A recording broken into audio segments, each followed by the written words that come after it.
Hi everyone, welcome back to another episode of How Logical. In today's video, I'm going to show you how to back up WeChat. If you'd like to back up and restore your WeChat data, you can easily do it on your phone or your PC. In today's video, I'm going to show you how to back up and restore WeChat chat history with chat log migration function. First of all, open up WeChat on your device. Now, head over to the Me button in the bottom right corner and tap it on. Tap on Settings.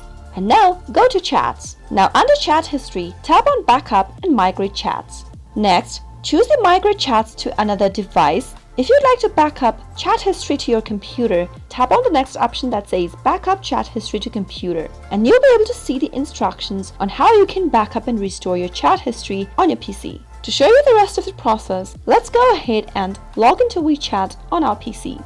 Go and open up your WeChat application on your PC and make sure you're logged in. Tap on the hamburger menu at the bottom left corner and click on Backup and Restore. Now make sure to connect your phone and computer to the same Wi-Fi network and click on Backup on PC. You'll need to confirm on your mobile device to start the backup. Once the confirmation is done from your phone, the backup will be completed. Click OK and there you have it. That is how you can easily back up WeChat. I hope you found the video to be helpful. If you did, go ahead and give us a thumbs up. Comment down below in the comment box if you have a question or a feedback for us. I'll soon be back with more tutorial episodes. Goodbye till then.